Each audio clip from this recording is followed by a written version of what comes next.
Here are the controls of your new Skoda Karoq. So you lock and you unlock. One unlock does one door. Pressing it twice close to each other will then open all of the doors on the boot. You can temporarily disable the alarm by just opening the boot on its own and then closing it again to set the alarm. And to lock the car, once locks and alarms, and the second clunk deadlocks only and turns all of the alarms off. So if there's anyone in the car, it means that they won't set any the alarms going. So you've got automatic lights and wipers with this, so you don't need to turn your side or your main lights on, it'll do it all for you. You pull out once for your front fogs, twice for your rear. You've also got electric windows all round and electric, heated and power fold door mirrors, so you can fold them in at any point, and then by knocking it back to any of the other areas it will fold them back out again. Your windscreen wipers, so up is automatic and then you can control the speed on the top. Pull towards you is the jets at the front. Push away once is your rear wiper. Push away even further and you'll get the water down the back. If you don't want the auto setting, you can override it to go normal or fast speed. And if you go down one, it's just one wipe and then back to off. Then you've got your indicators, your full beam or pull towards you for a flash, and you've also got your cruise control and speed limiter. So you turn the top of the switch on, it will show you in your eye line that your cruise control is on. Get up to the speed you want, take your foot off the accelerator and then press the bottom toggle switch which says set. You can increase the speed or decrease the speed and you'll see what the speed is because it will tell you in your eye line. If somebody cuts you up and you touch any of the pedals, it will cancel, in which case you can then press resume. If you temporarily cancel it, you can resume, but if you turn it off and then on again, you always have to start by pressing set. To get to your speed limiter, your assistant systems button here will then show you've got your cruise control, and you use your scroll button here to get between the two, and then you just push in on the scroll button to switch between the cruise control and the speed limiter. And you also have front assist, which is that safety feature on the front of the car which will brake in the event of anything shooting out in front of the vehicle that you don't see. And this symbol at the front just shows you that your front assist is on. That disappears after about 30 seconds of you being in the car. And your speed limiter will work exactly the same way as your cruise control, but you will continue to drive with your foot on the accelerator. It just won't let you go over. Then we've got your speed, your fuel, your trip computer, your revs and your temperature. And when your cruise control is off, you've got your mileage and your trip, and you can reset your trip by pressing the 00 button down in front. So if you want to change the information in your eye line, you can use this scroll button to go through all of these different pieces of information. And if there's words at the bottom, you've got 3 trips. Push in on the scroll to go since start, long term, and since refuel. And the most popular one does tend to be your instant speedo. If you don't want your trip computer information, you can press your menu button on the side and pick and choose what you do want to see. So what's going on with the car, whether your doors are open, whether your phone is connected, what radio station you're listening to, your assistant systems, which we've already been in, and then back to your driving data.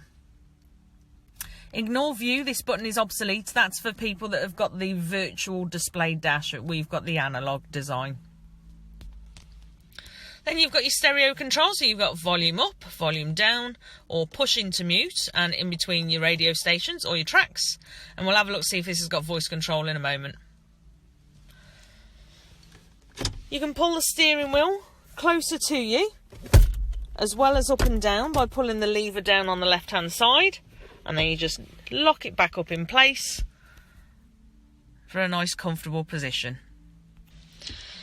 So your armrest you can pull forward and lift up at different heights, or you can pop it back down and back. You've got one-handed bottle openers, somewhere to store a key. This one's not the keyless start ignition. And then we've also got somewhere to put the 12-volt amp cap. You've got coin and card slots, and you can flip it over and have a mat, or take it out and have a huge cubby hole. And you've also got a little bit of storage under your right knee, as well as your big door pockets with your cable tidies there as well, your stretchy cable tidies. Extra storage inside with your USB port to charge your phone. And of course you've got a nice big glove box in there as well, with an SD card reader to play music. So this has got the electric handbrake, so you never need to turn the handbrake off. You just drive and it will automatically cancel as soon as you accelerate. To apply it, you lift it up. If you do want to take it off, you must have your foot on the brake, and then you push it down and that will switch off. And then to apply, you just lift it back up again. Your auto hold, while you're driving around, have this on. It's very, very handy when you come to a junction and you've stopped the car. As long as that A is highlighted, your parking brake will show green instead of red. As long as it's green, you can take your foot off the brake and the car won't move until you accelerate off. Always switch it off for parking though, and you'll soon find out why. Traction control will always be on to give you the best stability of the car, unless you switch it off, but we don't recommend doing that because it is an excellent piece of safety kit. You've got 6-speed gearbox and your parking sensors. You push down for your reverse and up, and then your parking sensors will pop up in your eye line, so you'll see it visually as well as hearing it audibly. And you've got your start-stop system, which all modern cars have got. You can switch it off, but it does not damage the engine in any way, shape or form. This is why I always say to my customers, it won't always switch off when you come to a stop, because the car will protect itself. If it hasn't got enough power to turn itself back on, it won't switch off. Then you've got your hazards, door lock and unlock, and then you've got your dual zone climate control, so fan speed in the middle. Temperature control, which you can have a different temperature control for the passenger to the driver. If you press sync, you control both sides. Your aircon's down by you. Auto takes it away from where you've directed it to and sends it where it thinks it needs to go. Then you've got your recirculation, maximum blast up the front screen, and your heated rear screen, and of course your off button. Now you can control this all up on the stereo screen if you wish, because you've got your temperature controls. The little dot in the middle will give you your fan speeds, or you can touch the fans on the side with your aircon and where you want it directed to as well. And you've got an air care system in this, so a new filter which will get rid of all of the dust and the pollen in the car to make for the cleanest driving experience you can ever have. So as long as your heater is on at least 1 bar, that will work. Then we come to your stereo. So we've got 3 different clocks to choose from, depending on which one you prefer. This is your power on button and also your volume. And you've got 3 pages to store all of your favourite radio stations. Because it's digital radio, you get lots to choose from. So you've got different areas to look in. When you get outside of the showroom, at the moment it's only showing 2, you'll have a lot more areas to search from. So all you do is you go into the one that you're looking for, find the radio station that you like, press the back arrow button, and either press and hold it on one of these, or take it onto an empty, press and hold, and it will store. Then you can use your arrow buttons here to take you up and down your radio stations, rather than you actually having to press the screen while you're driving.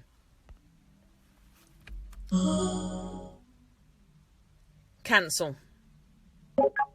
Cancel.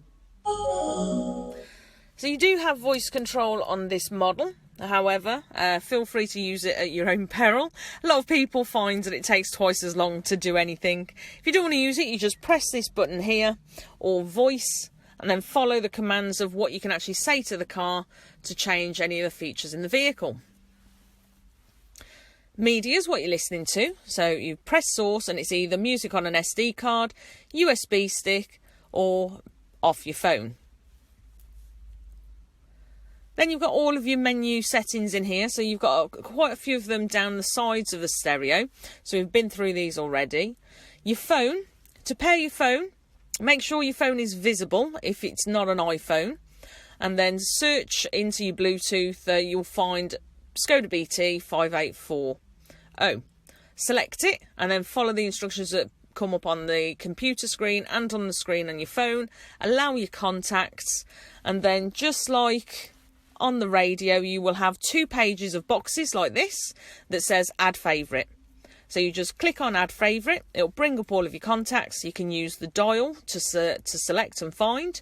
Push in to actually select the one you want, and it will pop into the empty box for you on your phone screen. So when you do want to ring someone, you just press phone, press the box of the person, and it will dial. If someone rings you, it will come up in your eye line as it's stored in your phone, or a number that you may not recognise. And it will say accept. If you want to accept it, you press the scroll button in. If you don't want to accept it, use the scroll button to roll to get to reject and then push the scroll button in. Or it will come up on the screen and you'll be able to press the red reject button that will appear. So you've got all of your sound settings, your air conditioning, which we've already had a look in, which you can get in through menu. You've got a slideshow of your favourite photographs on a USB stick, only when stationary, and then all of your system settings as well.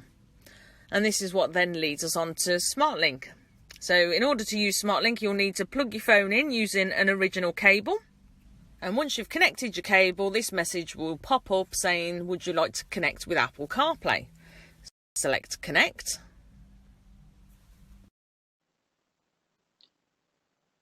And then you'll get certain features that are on your phone that you can use on the screen. So as you can see here, you can have split screen, you can have the main features, and then you've got some extras on the side there as well. Depends on what you've got on your phone. The most popular one tends to be your Google Maps.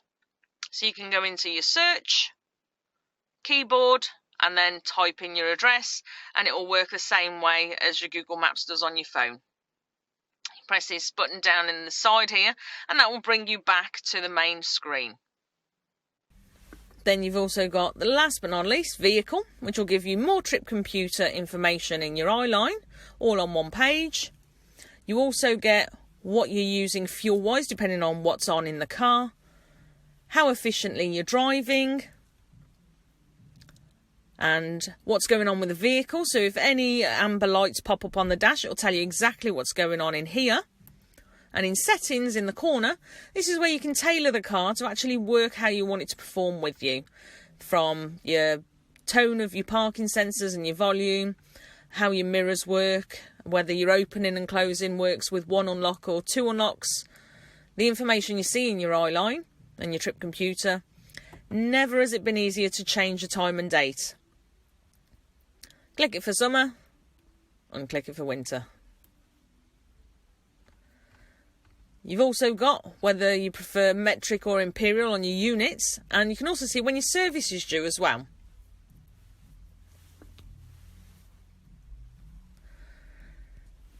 You've also got automatic dimming rearview mirror up the top.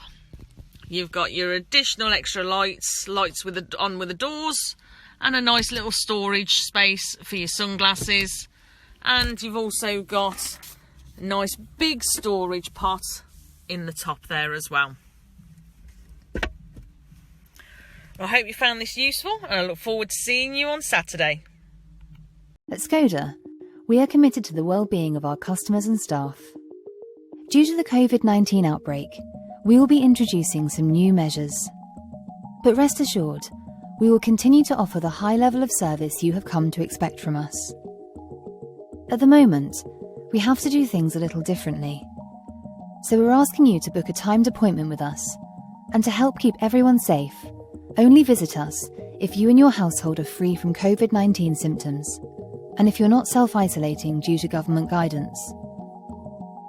There are many ways to view and experience our range. We continue to welcome virtual appointments, where we can share information with you about our range and help you decide on the right Skoda for you. We aim to make any appointments at our showroom as efficient as possible, whether these are to view or test drive or to hand over your new Skoda. You'll notice some differences at our Skoda retailers to help ensure the safety of our staff and customers. To ensure we keep a minimum of 2 meters apart, parking areas have been marked asking you to park in every other bay, leaving plenty of space for other customers. And we've adapted the layout of our showrooms and vehicle displays. We're committed to keeping the sales experience contactless wherever possible. Our team will explain each step of the way, including advice on how best to clean your part exchange vehicle before inspection and handover. Our team will give you all the information you need ahead of your appointment, and afterwards, we'll be online or at the end of the phone to help with any questions or queries you might have. Let's continue the journey together, safely.